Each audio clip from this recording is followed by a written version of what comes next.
Imagine a seguinte cena. Você está numa cidade que não conhece. Pega o celular, abre o mapa e em segundos o GPS te mostra exatamente onde você está e para onde precisa ir. Para e pensa. Quantas vezes você já usou o GPS na vida? Para chamar um Uber, para viajar, para fazer uma entrega, para monitorar um percurso de corrida.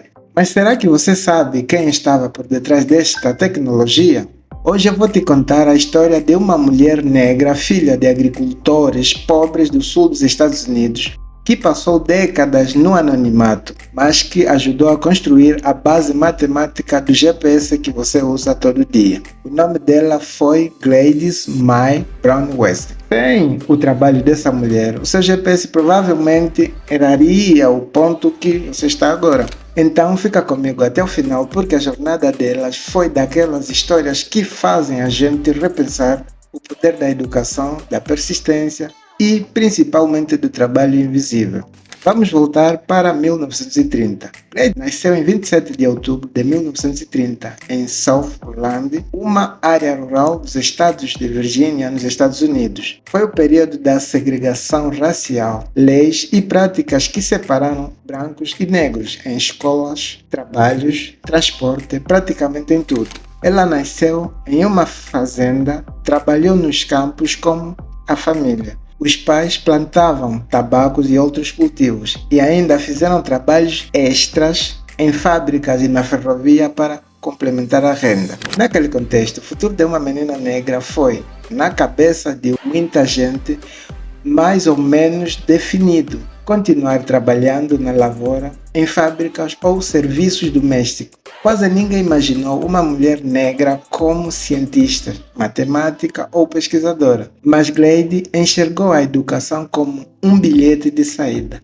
Ela mesma disse que entendeu muito cedo que, se quisesse escapar da vida na fazenda, teria que ser excelente na escola, e foi exatamente isso que ela fez. Na escola, Gladys se destacou em todas as matérias, principalmente em matemática. Ela tirou notas altíssimas, tornou-se uma das melhores alunas da turma e ganhou o respeito dos profissionais, mesmo num ambiente onde as oportunidades foram muito desiguais. No ensino médio, ela foi tão bem que se tornou oradora da turma, a famosa valedictorian.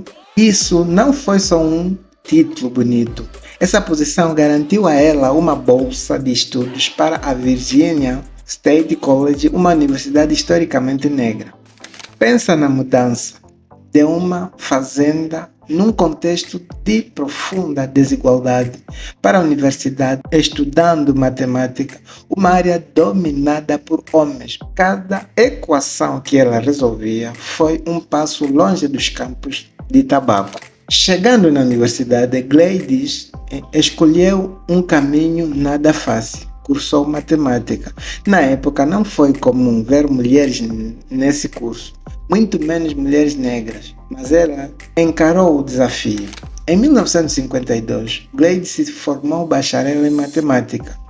Alguns anos depois, ela continuou os estudos e concluiu um mestrado em matemática, também no Virginia State. Depois da graduação, ela começou a dar aulas de matemática e ciências em escolas segregadas de Virgínia. Ela devolveu literalmente para a comunidade o que recebeu, que é a educação. Mas, ao mesmo tempo, ela sentiu que podia ir além, que poderia trabalhar com matemática em um nível mais profundo, em pesquisa, em computação e em problemas complexos. O problema foi que o mercado não foi exatamente acolhedor. Mesmo com diploma e competência, muitas vagas bem remuneradas foram destinadas a homens. Ainda assim, ela continuou tentando. Até que em 1956 aconteceu o ponto de virada da vida dela. Em 1956, Gladys conseguiu algo exatamente raro para a época. Um cargo de matemática em um centro de pesquisa da Marinha dos Estados Unidos, na base de Dahlgren, na Virgínia. Esse lugar foi um dos grandes centros de computação e pesquisa em armamentos, balística e mais tarde geodésia por satélite. Lembra, estamos falando de uma mulher negra, um ambiente dominado por homens brancos, militares e cientistas. Ela foi uma das poucas mulheres no laboratório e uma das pouquíssimas pessoas negras trabalhando como cientista civil para a Marinha. Ali, Gladys começou a trabalhar com computadores gigantescos como o NORC, Naval Ordnance Research Calculator.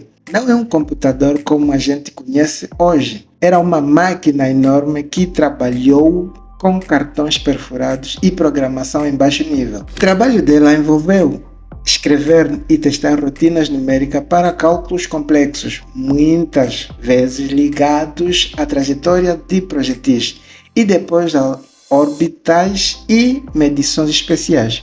No início dos anos 1960, ela participou de um estudo sobre o movimento de Plutão em relação a Netuno. Isso já mostrou o tipo de problema que ela estava acostumada. Dados astronômicos, órbitas, precisão matemática, computação pesada.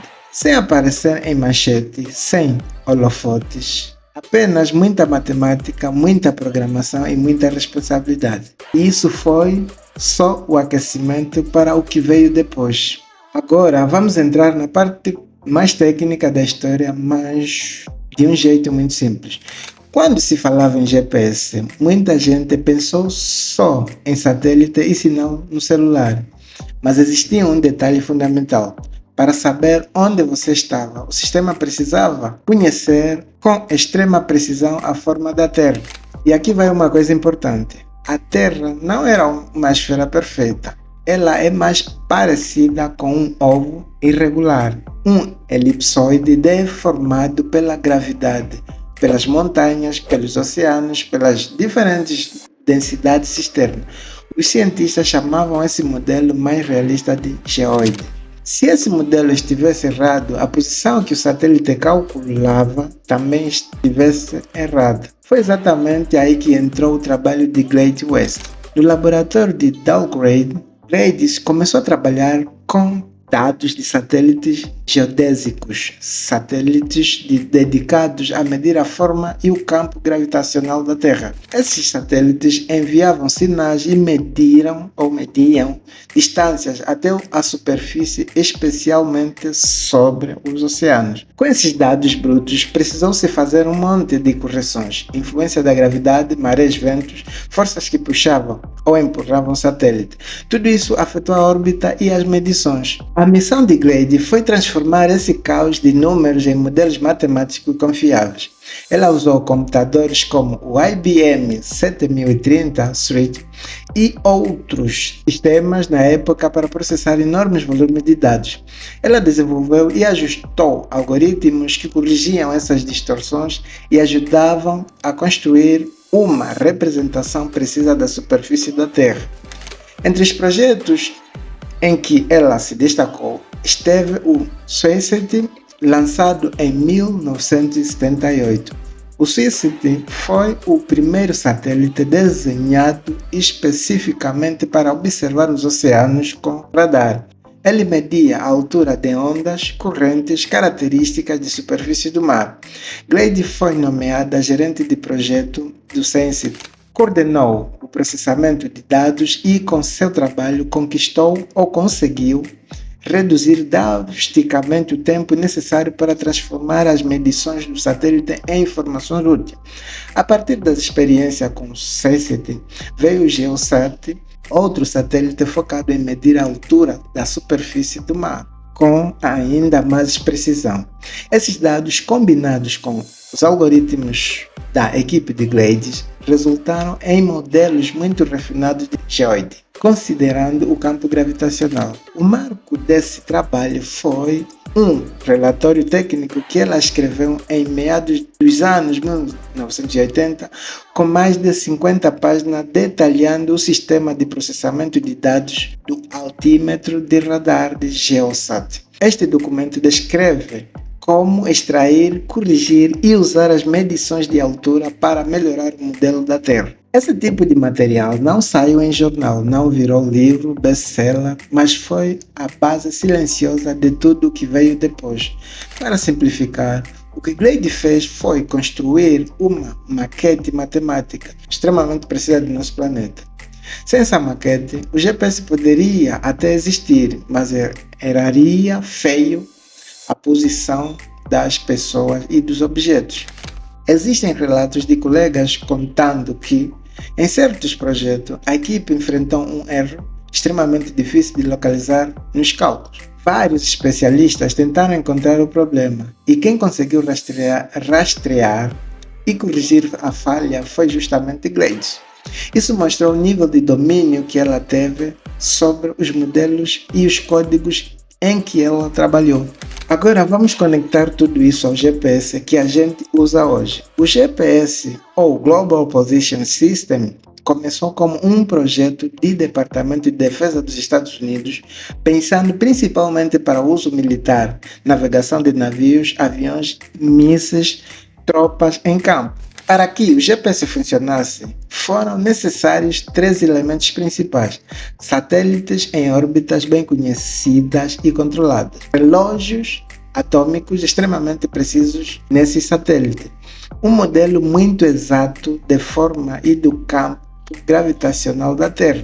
Os satélites mandam sinais, o receptor no seu celular ou no carro calcula a distância até vários satélites e, com base nessa distância, determina a sua posição na superfície. Mas, de novo, se o modelo da Terra estivesse errado, a posição calculada também estaria errada.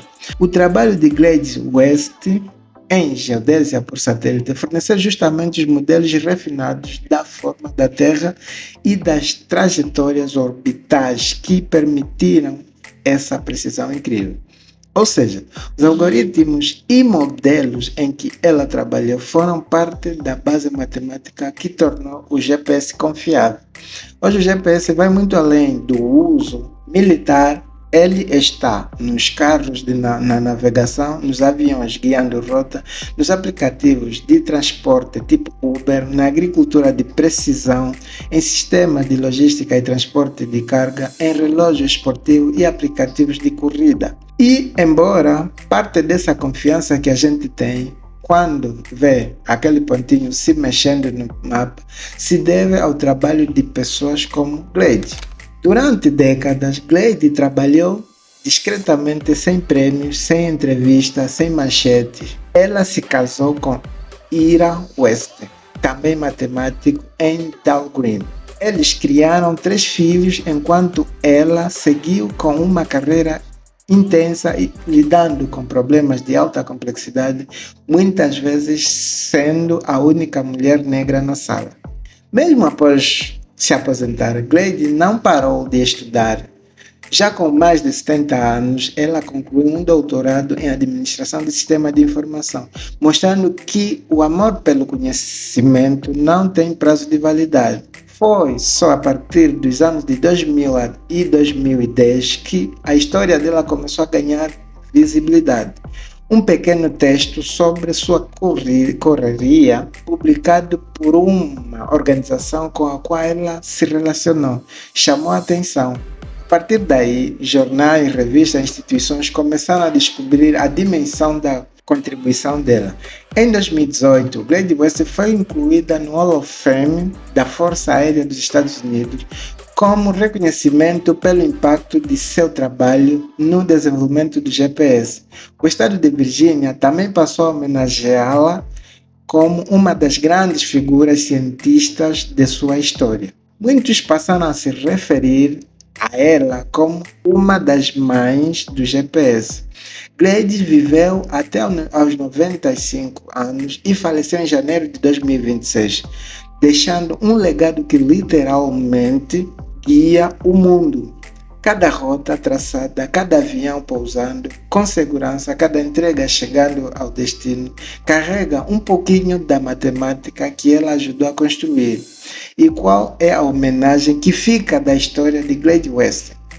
Primeiro, que a educação pode ser uma poderosa ferramenta de transformação, mesmo em contexto de extrema desigualdade. Segundo, que existe um exercício de pessoas invisíveis por detrás das tecnologias que a gente usa todos os dias. Matemática, ciência, engenharia, muitas vezes nas mãos de mulheres, de pessoas negras, de grupos historicamente excluídos. Terceiro, que reconhecimento nem sempre vem rápido.